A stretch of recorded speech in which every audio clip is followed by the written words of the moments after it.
tuning into my channel today. I hope that you're all having a wonderful day today. What I'm going to be doing today is I'm going to be teaching you how to get into the Birds of Paradise pose. Now this is a more advanced level posture, so if you're a beginner, please be sure to take it really slow, and anything that doesn't feel good, just don't do it because I don't want you to injure yourself. So before I show you how to get in this pose step by step, I want to go over the benefits and the cautions with you. So the benefits of this pose are exponential, and the first one is going to be it's an amazing hip opener for you. So if you have felt that your hips have been tight lately, this may be a really good pose for you to try.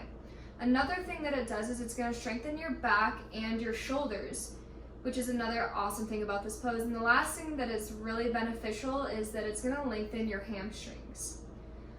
Some things to look out for during this pose is if you have any hip, shoulder, and or back injuries, I would recommend not doing this pose today.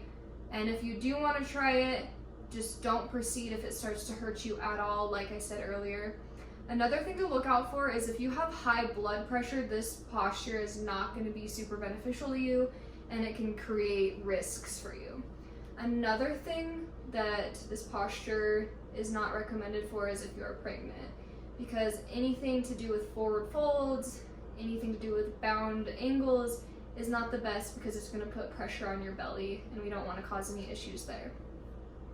So to begin, I'm going to show you 5 steps on how to get into this. The first step is you're going to start out in Warrior 2 pose.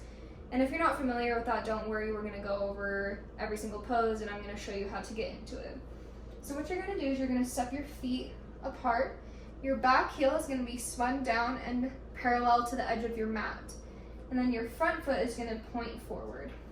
And then just kind of get to a 90-degree bend in your front knee and lean into it. And then you're going to bring your arms up to shoulder height. And just sit here for a minute, let your leg get used to this pose. And then the second step here is you're going to hinge forward with your arms. And you're going to bring your right arm underneath and behind your thigh. And then you're going to bring the arm above your head, behind your back, and grasp your hands together behind your back. The next step is that you are going to inch your feet closer together. You want to get them about hip width distance apart, and then you're going to parallel your feet to be in the same direction.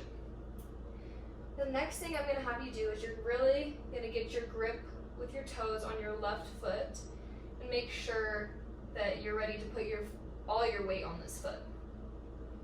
Once you feel ready, what you're going to do is you're going to start first. Before that, actually, I would recommend tightening your core because that's really going to help you stay stable in this pose.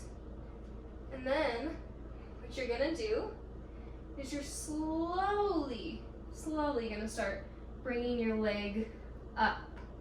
So your leg that was initially planted on the floor is now off the floor. Then the next step is, well, you can do this. This can be the full pose for you because this is already a little intense on your shoulders. But you also can bring your foot out to your side. And then if you really want to challenge yourself here, you can raise that foot straight all the way up to where it probably usually shouldn't be, but for this pose is where it's necessary to be. So that is how you get into Birds of Paradise. And then of course I always recommend doing the opposite side, and I'll show you that here. Just a quick run over what we just did. So to even out, make sure you do your other side. Same thing, Warrior 2, arms up to shoulder height, hinge forward. Now you're going to bring your opposite arm behind the other thigh. And then same thing, the arm above your head is going to go behind your back, grasping to create a bind. And then inch your feet closer together. It's all about hips width distance apart. Parallel your feet to be even and pointing forward. Ground down and get ready to put your weight on your right hand side this time. And then just as before, slowly inch your leg up till you are standing. And then you can fully extend if that feels right for you. And then I recommend holding this pose for about 3 to 5 breaths on each side. You know, whatever feels good for you. And then if you want to prep for this pose before getting right into it, I recommend trying out these poses I have here: tree pose, bound triangle pose, and extended big toe pose. Thank you guys so much for tuning into my video today. Hope to see you soon.